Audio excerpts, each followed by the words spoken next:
我和老公从大学时就在一起了，从没有想过他会背叛我。所以，当他把和别人的孩子抱回来的时候，我愤怒极了。但是我并没有离婚，还把那个孩子当成亲儿子一样对待。身边的人都说我大度，但是我却有着自己的计划。亲情长相守，真情在人间。大家好，我是秋兰，欢迎观看《真情人间》。我叫王怡涵，和我的老公滕飞宇结婚到现在刚刚3年的时间。我和他是大学的同学，从大学时我们就谈起了校园恋爱。学生时代的恋情是甜蜜的，是无忧无虑的。那时候我们不需要考虑对方的家庭和工作，只要是心里喜欢，就可以轰轰烈烈的爱一场。毕业之后的那段日子，我们经历了分手季的考验，还好我们坚持了过来。毕业后的第3年，我们终于结婚了。当时赶来参加婚礼的同学们纷纷感慨，说羡慕我们从校服到婚纱的爱情。我当时又开心又骄傲，我觉得自己真是有眼光选对了人。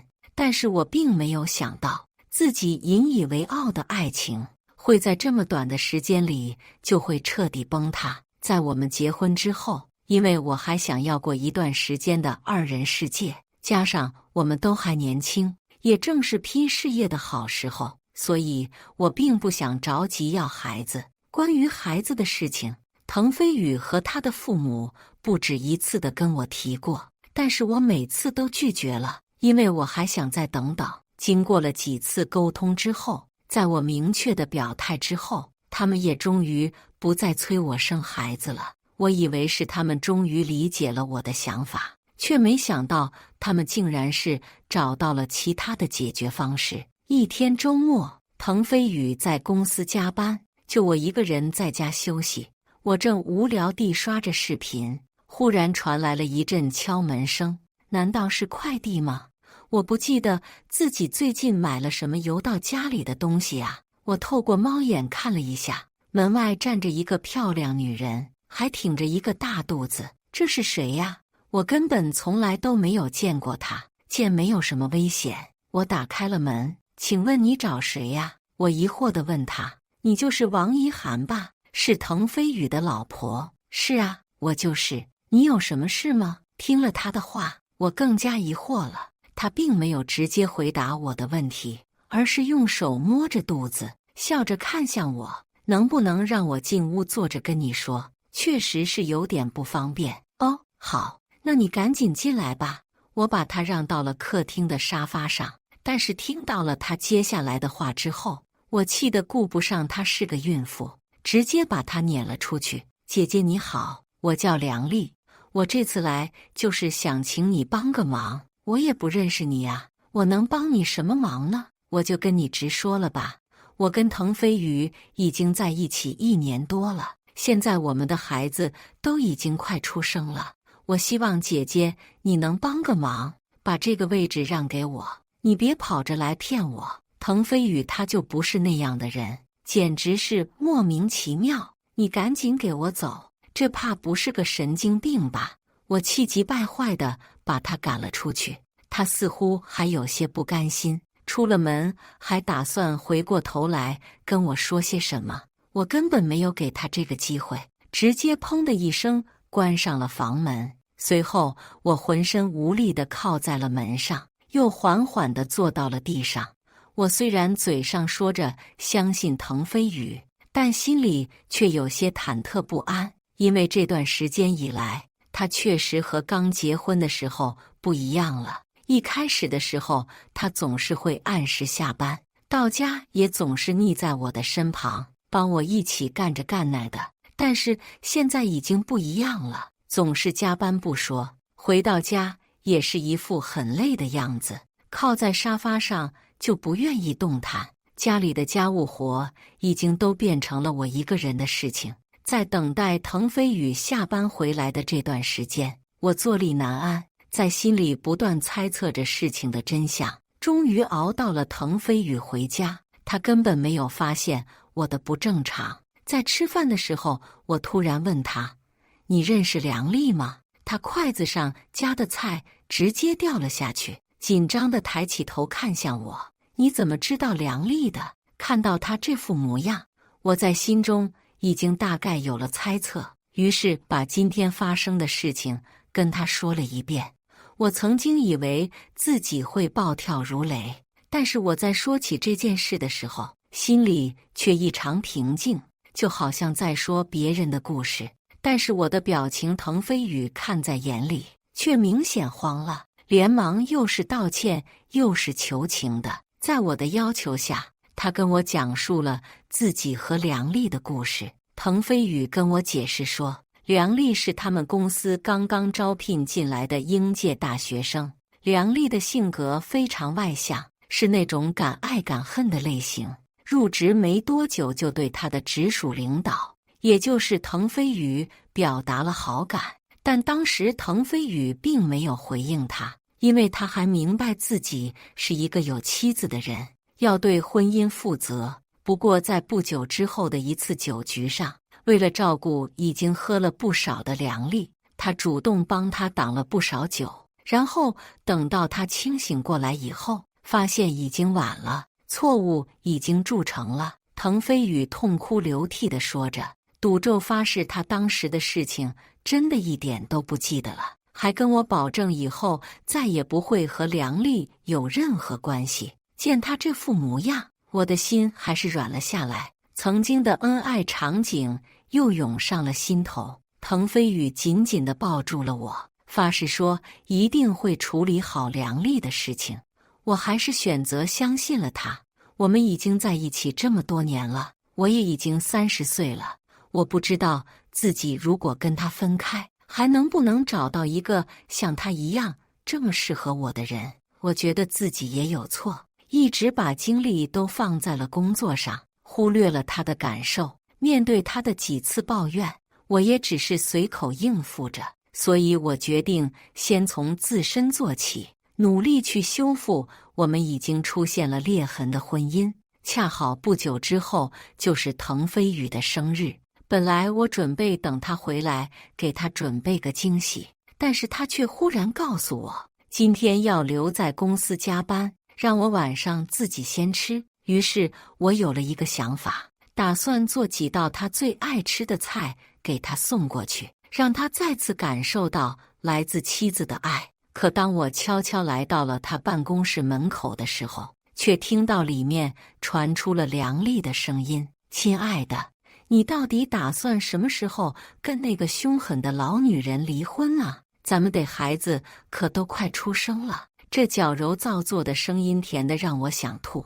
紧接着，滕飞宇的声音传了过来：“你别着急，离婚那是那么容易的事情，放心吧，我一定会娶你的。到时候咱们一家3口好好过日子。”我的脚步死死地定在了地上，距离那扇门只有1步之遥，但是我无论如何也迈不出那一步。最终我退缩了，我拎着餐盒回了家。滕飞宇到家以后，被满脸泪痕的我吓了一跳，还没等他开口问我，我直接拿出手机播放了他和梁丽的对话录音。听清了录音的内容之后，他直接跪在了我的面前，不断地跟我解释着。他说是梁丽威胁他，如果跟他断绝联系，就把他们俩的事情捅到公司高层去，到时候他的工作就彻底完蛋了。他只是在表面上应付着梁丽，正在想办法解决这个事情。我并不想再次相信他滕飞宇了，他已经第2次欺骗了我，所以我开始了和他的冷战。我本来已经想要和他离婚了，但是在公婆和父母的一次次劝说下，我还是打消了离婚的念头。我曾经期待着滕飞宇能够实现他的诺言，把他和梁丽的事情处理好，但他的处理结果却超出了我的想象。不久之后，我下班回家，看到婆婆的怀里正抱着一个婴儿。原本几个人脸上的笑容，在见到我进屋后同时消失了。我望向滕飞宇，希望他能给我一个合理的解释。这是梁丽的孩子，他答应不再打扰我，条件就是孩子由我来抚养。我也是没有别的办法了，只能把孩子带回来。滕飞宇低着头说着，他似乎预感到我即将爆发的怒气。本来我确实打算跟他大吵一架的，甚至都做好了离婚的准备。但是我忽然改变了主意，既然如此，那就把孩子留下来吧，反正我们也没有孩子，就把他当成我们的孩子吧。我的话完全超出了他们的预料，几个人不约而同地张大了嘴巴看着我，似乎不敢相信这是真的。我并没有继续说什么，而是走过去把孩子接了过来。这个孩子真是可爱，此时正在甜甜地睡着，那长长的睫毛轻轻地颤动着，就像是一个可爱的天使。孩子是没有过错的，我心里想着。从那天开始，我就提前开始了一位母亲的身份。也许是这个孩子激发出了我的母性，我不再每天把精力都用在工作上了。只要下班点一到，我就迫不及待地下班回家去照顾他。我还给他起了个小名，叫盼盼，跟那个可爱的熊猫一样。我盼望着他长大以后不要像他的父亲一样，到处沾花惹草。很多次，在滕飞宇半夜醒来的时候，会看到我正抱着哭闹的盼盼哄睡觉，他还会关心地让我注意身体，但我根本不理他，只是不断地摇晃着身体，好让盼盼快些入睡。每当盼盼生病的时候，我都会紧张得无法入睡，每隔1小时都会给他测测体温。还记得他3岁那年，因为刚刚上幼儿园不适应，结果被传染了肺炎。住院的那半个月，我更是衣不解带地陪在他身边，连工作都放到了一边。有时候滕飞宇也会良心发现，劝说我安心工作，孩子他也会照顾，而且家里还有老人可以帮忙。但我却没有答应，跟他们说我会把盼盼当成亲生儿子一样，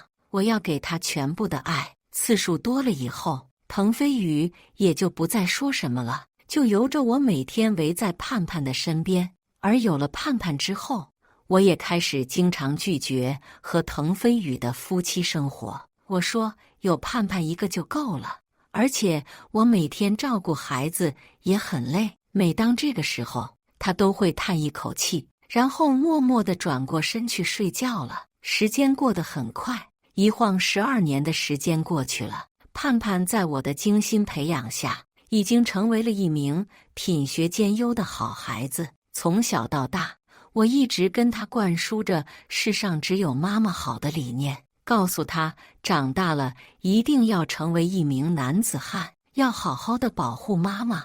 每次盼盼都会用力的点头，妈妈你放心吧，我以后一定会对你好的。我真的欣慰极了。很快到了盼盼小学毕业的暑假，在开学，他就是一名初中生了。一天下午，跟朋友们玩完回家的盼盼跟我说，妈妈，我最近感觉总有人跟踪我。我从小就跟他说过，在外要注意安全，小心那些坏人，提防人贩子的事情，所以盼盼的警惕性还是很高的，从来不会跟不认识的陌生人说话。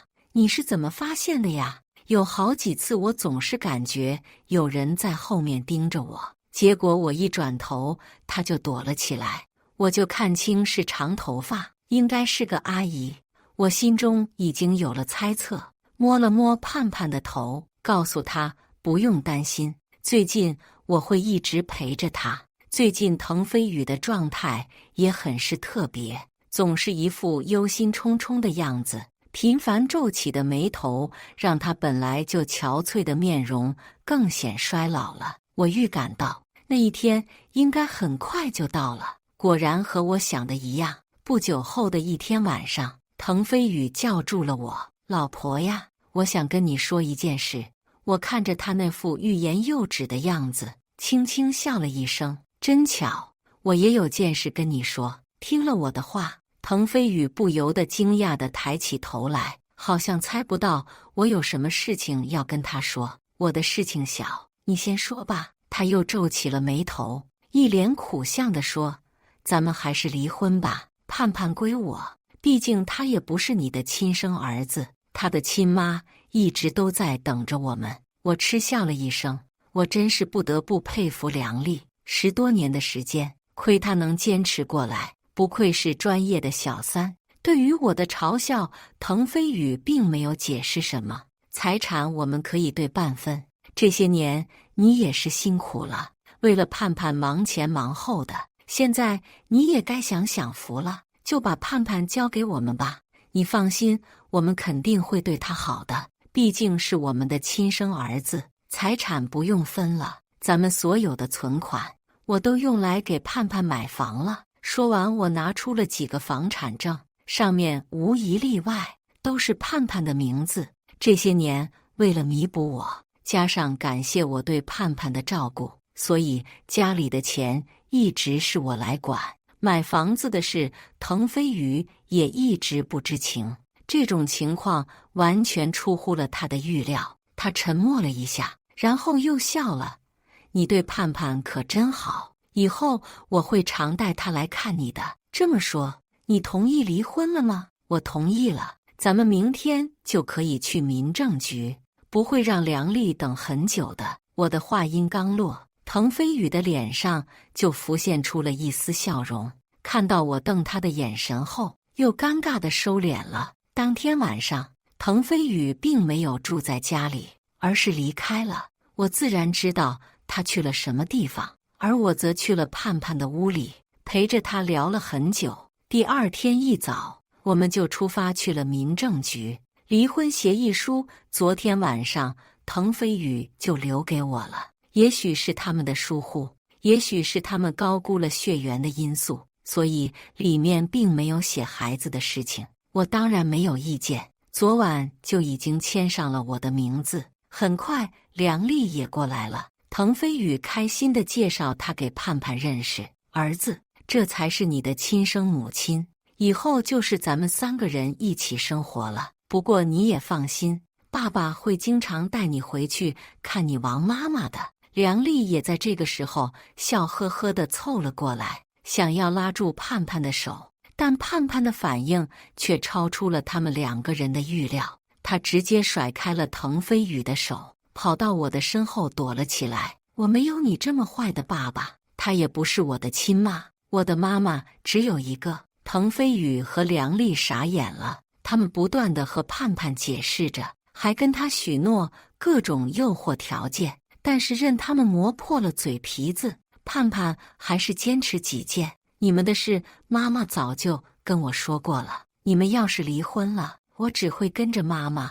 你们不要再烦我了。”看着他们2个人那副绝望的嘴脸，我感觉压抑了这么多年的那股恶气终于释放了出来。滕飞宇曾经反悔，不打算跟我离婚了，但是最后在梁丽的威胁下，还是跟我离了婚。不过和他们之前预想的不一样，盼盼自然是跟了我。最后，滕飞宇不但没有分到多少财产，每个月还要付一笔盼盼的抚养费。办完离婚手续后，滕飞宇好像一瞬间又老了好几岁。我一直以为你是真的大度，可没想到原来你这么狠。